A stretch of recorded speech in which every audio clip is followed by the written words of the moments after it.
Hi everyone, I'm Ben Wright, successful entrepreneur, corporate leader and expert sales coach to some of the most talented people our amazing planet has to offer. You're listening to the Stronger Sales Team podcast, where we bring together and simplify the complex world of B2B sales management to help the millions of sales managers worldwide build, motivate and keep together highly effective sales teams. Teams who grow revenue and make their businesses actual profits. Along the journey, we also provide great insights and actionable steps to managing your personal health. A happy and productive you is not only better for your teams, but everyone around you.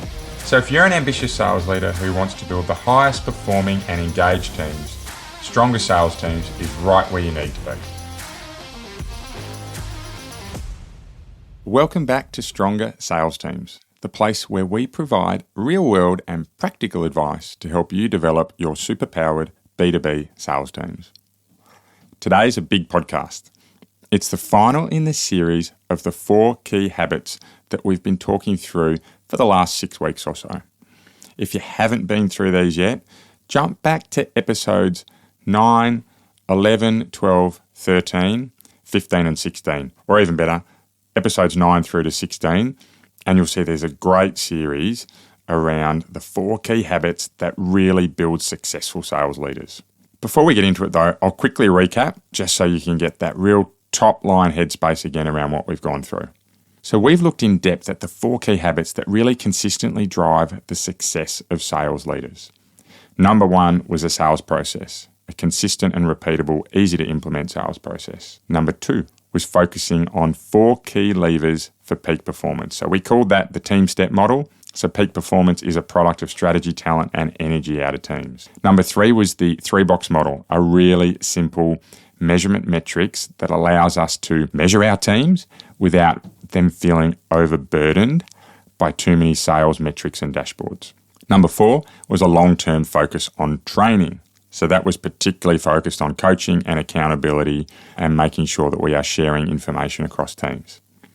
So each of those key habits was really about driving base level process and base level consistency into the day-to-day team life, right? Into the day-to-day ways that we operate. But probably more importantly for that for me is it's a framework for sales leaders who, in our experience, right, they often don't get that training on the base level day-to-day sales management needs that they have, right? Training's often focused on very specific areas like closing, for example, how to maximize team closing.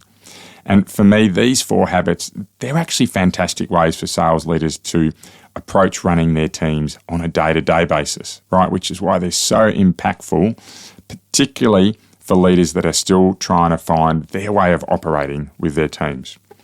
Of course, though, with us, we always focus on chunky, practical, and real-world applications. So there was a really strong mix of that through those last podcasts. But for me, what's really important from here is that we talk through what do you do next? So what do you do now that you've got your sales process, your team step model, you've got some great measurement metrics, and you're focusing on training?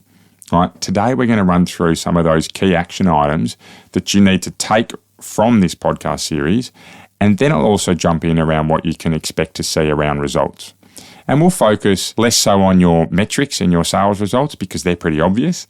We'll start to talk about some of the other results, the softer results that you should see from your sales teams. Okay, so first of all, let's look at next steps.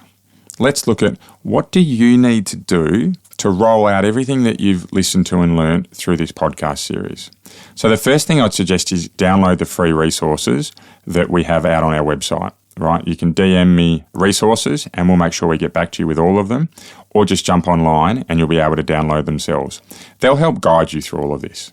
Of course, if you don't want to download those resources, that's cool too. You can listen to what I'm saying and apply it in your own methodology. Okay, so the first thing that I'd suggest is schedule 2 half-day events with your teams. We don't need to do full days. Full days are really taxing and they take teams away from selling. But if we can do 2 3 to 4 hour half-day events, we'll be able to move through everything you need to action really quickly. If you can't do half-day events, what I'd suggest you do is cover this off in 1 to 2 hour blocks once a week over a month. right? And you'll be able to focus on each of the key areas we go through bit by bit. Any of these ways work, but for me, the most effective is when you have half-day events and you engage the team.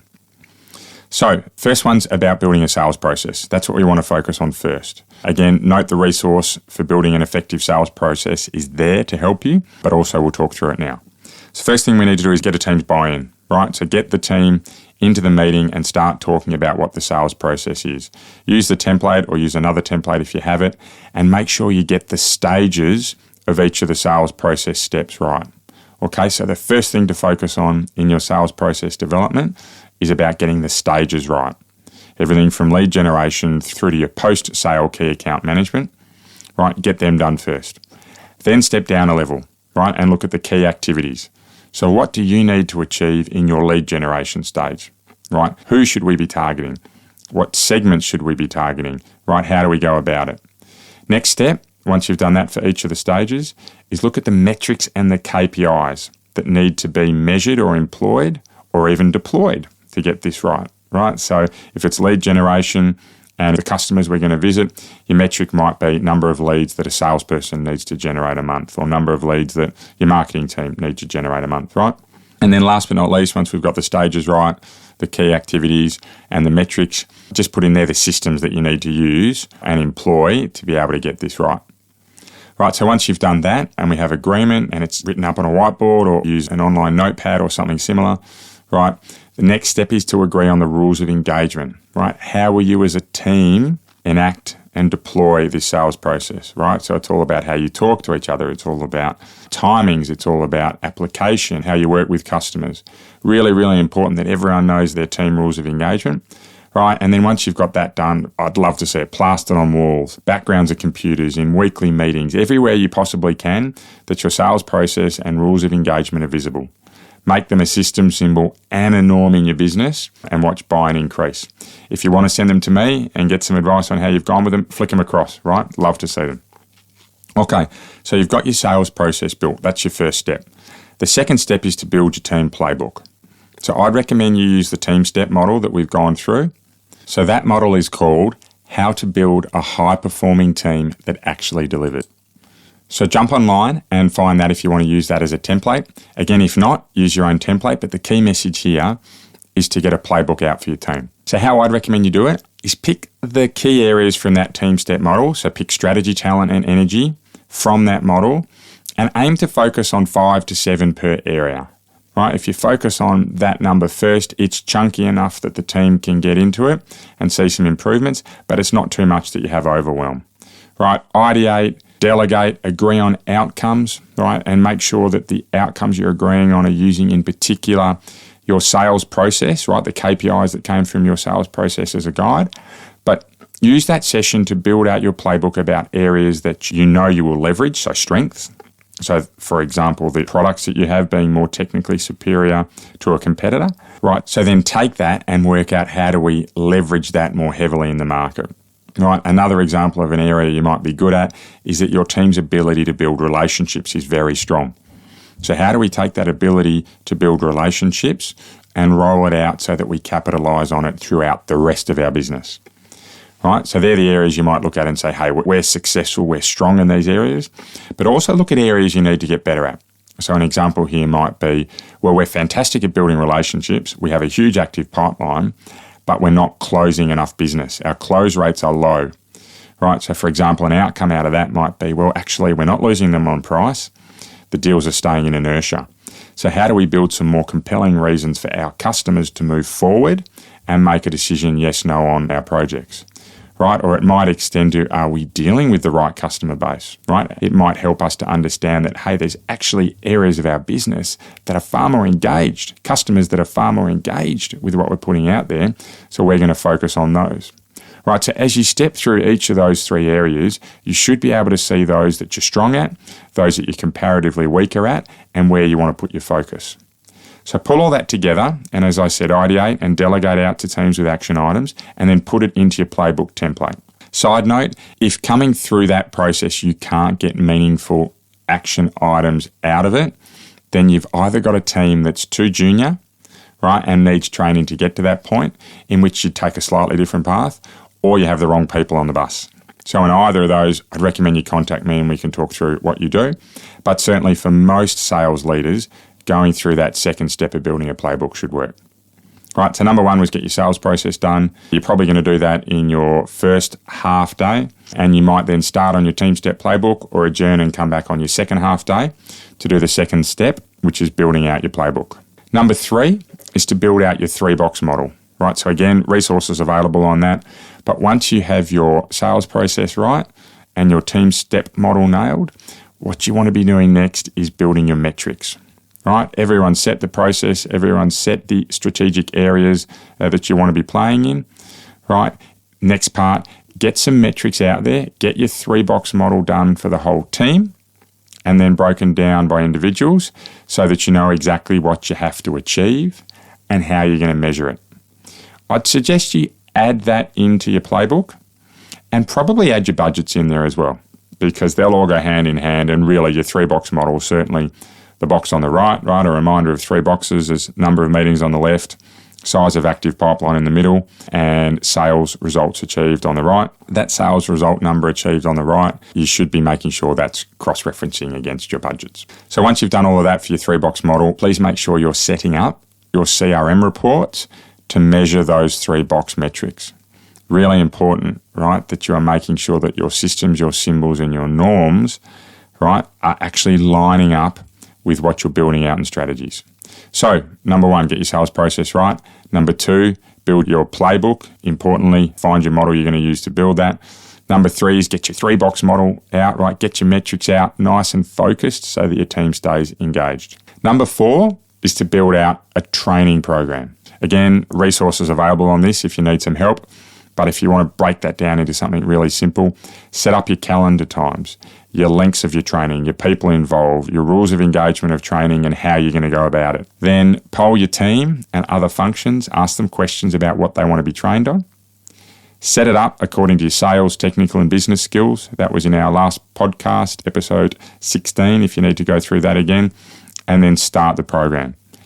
Your program's going to need some flex. It's not going to be perfect from day one, but if you allow that time for the program to flex and move, you should start to see it be very successful and become ingrained into part of your business.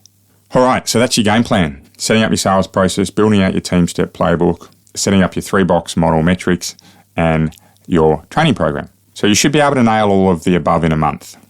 I'd suggest you run it for 3 months after you've got it embedded and then see the results. Contact me if you need to bounce ideas off, but I think you'll be okay with that. So the key next steps is, what should you expect to see in your teams if you get all of the above implemented, right? What are the results you're going to be after?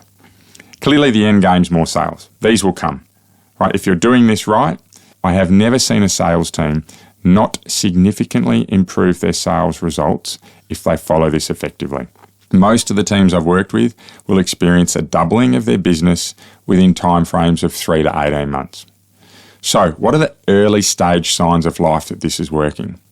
Okay, so there's 3 things that I would expect you see from your sales teams if you're on track in the early days. The first one, so out of your 3-box model, your teams are getting out and meeting enough people. Fantastic sign of life that we have energy levels up and we're putting some good information out there. Your second early proof of life signs that you'll see is that your pipelines are building towards targets. So your middle box is starting to grow in your active pipeline. And last but not least, teams are engaging each other in closing deals. So if you see that your meeting numbers are going up, your pipelines are building towards targets, and your teams are engaging each other in closing deals and workshopping and talking through projects, you're on the right track. They're your early stage signs of life. Your mid-cycle early signs of life, generally we're talking about your 3 to 6 to 9 month types of impacts, is that you should really start to see 4 key areas come out of your team. We actually use these in our business ourselves. So our business is governed by these 4 things in terms of every way we interact with people and teams and customers. So for me, proof is in the pudding. We actually use what we put out there. So what you should start to see on top of your early stage signs of life is what I call personalised IQ. And I'd probably write these 4 down. So personalised IQ. You should start to see that your team programs have individual levels of tailoring. So you run as a team, but there's an allowance for individuals to work slightly left and right to get the best out of themselves, right? So for me, it's all about the team being on one page, but individual approaches are being respected, right? So the relationship builder versus the closer. It's being respected that they operate slightly differently. The slow burn salesperson versus the shooting star, right? You're running a slightly different program for someone that moves at 1,000,000 miles an hour, right? Generally will work through deals quicker, but probably has a lower close rate, versus your relationship builder that's a little bit slower, but has higher close rates, right? The direct feedback versus the indirect feedback. This is really important. Some people love feedback straight up.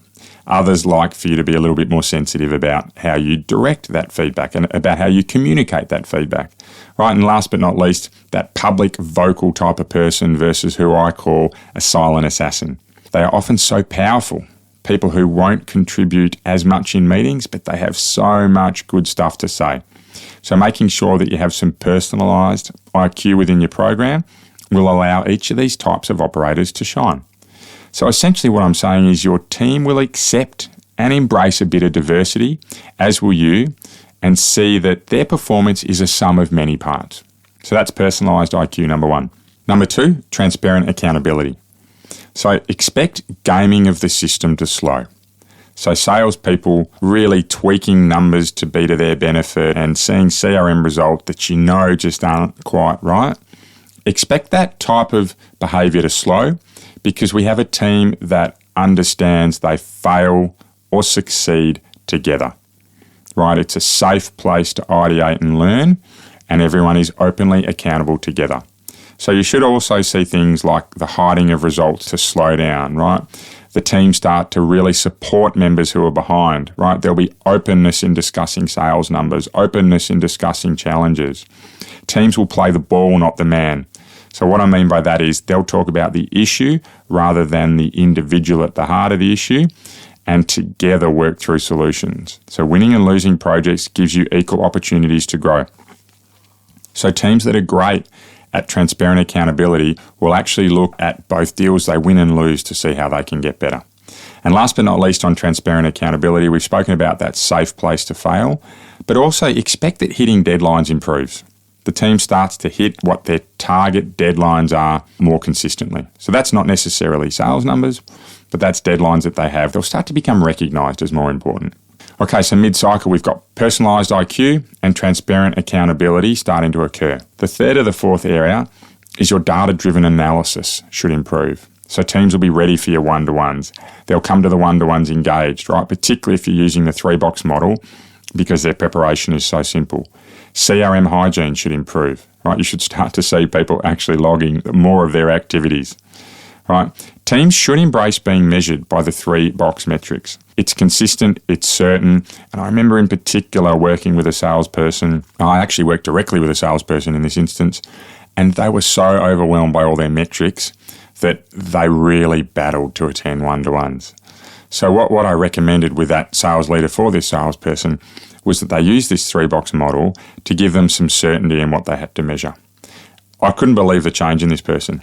This person went in a space of 3 months from contributing next to nothing in their sales results, I'm talking very low numbers, through to consistently hitting $400,000 a month in sales at good margin. And that was all about them having some certainty around where they were being measured on. They actually ran through the 3-box model from start to finish. They focused on getting their number of meetings up, then their pipeline up, and then their closing. And this person today is still going really well in the business that they're in. Last but not least, on data-driven analysis, expect that your metrics that you're measuring your team on might actually flow through to the rest of the organisation. Right? They become systems, symbols and norms for your wider business because they're regarded as being effective and having simplicity. Okay, so that's 3 outputs: personalised IQ, transparent accountability, and data-driven analysis. Your last but not least is that learning becomes a habit. You become accountable, so you're held accountable to training and quality of training. Your teams want to learn more. They're asking you for more training. Their self-learning improves. They bring topics to the table, right? They actually come to you saying, hey, I want to be trained on this, right? And then all of a sudden, your investment into your training calendar actually reduces because your team's telling you what they want to train on, and you have to spend less time finding resources, finding experts, and building that program. And then last but not least on this, you should start to see your training leading to measurable behavioural differences. Right, when you're out with your team in co-calls or when you're seeing your team in action, you should start to see that their performance in front of customers improves. So, of course, they're the 4 things to see kind of mid-cycle, but also what's really important is sales results should be improving. If your sales results are not starting to improve after 3 months, there's something that needs to be revisited, and that's probably where you're picking up the phone and getting some help. Okay, so just to recap on that, the 4 areas: personalised IQ, transparent accountability, data-driven analysis improving, and learning becoming a habit. Right, get that right and you're away. Okay, so final words on this before we kind of wrap up this podcast series around effective sales leaders. I'd like to say that sales leadership is really difficult. Right, please embrace that. It is not an easy role, particularly because sales individuals are generally intelligent people. They're hard to manage because they want to have an impact in their day-to-day lives. Right, which means you as a leader will take some time to become really good at it, or even if you're an established sales leader, mastering it also takes quite an amount of time. For me, it's the single largest step in a person's career, right? That's going from an individual contributor to being one who manages others. So get some help in your journey, right? Find mentors within your business. Find mentors or coaches outside your business. Get involved in self-learning programs, right? Listening to this type of stuff is a fantastic way to start. And understand there is no substitute for time in the seat. It will take you a little bit of time to get ready and to become an effective sales leader or leader in general. So be kind to yourself. Look after your health, look after your well-being, right? And make sure that you are there for the long run. Last but not least on this is don't tolerate those who want a free ride. Get rid of them if they're toxic to your team culture, right? Either improve it or get them out. And that probably goes hand in hand, right, with having some fun. It's a great role being a sales leader, particularly when your team's performing, so embrace it. Okay, so there you have it. The Effective Sales Leader series is done. So if you couldn't capture everything, jump onto the show notes in your own time. You can find them through whatever your podcast directory is, but also on the website, www.strongersalesteams.com. If you want a bit of extra help, give me a call, book in a free discovery call. You can do that through our website as well, or DM me on any of the socials or LinkedIn, right? We definitely want to help you where we can, but I get across every connection made into the business myself, so likely you'll hear from me directly. All right, next week, the special guest is Colin Mitchell. So we're going to dive deeper into sales, prospecting, and converting activity into leads. A little bit of a different pace, but looking forward to that one, and that'll be out same time next week. But before we leave, today's health and wellbeing tip. So for me, we are all thrown into moments of chaos, right? And that's chaos when that red mist can just descend on us. When we lose a little bit of control and anger can rise. I find that as I'm getting older, I'm 40 now, I control that reasonably well, but I still have moments. In fact, I had one about 3 weeks ago where unfortunately, right, it just happened. So when you feel it coming, being able to control it is super impactful. I love a fantastic one-liner, "This too shall pass." Right? It's a recognition that everything is transient. Nothing lasts forever. We are but a small part of this world. So keep it in perspective. Keep it in check.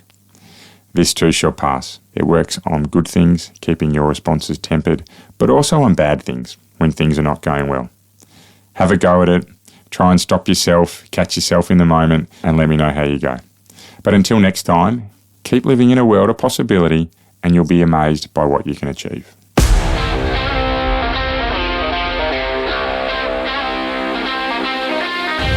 Want to be kept up to date with any of our free materials to help you build the best sales teams possible?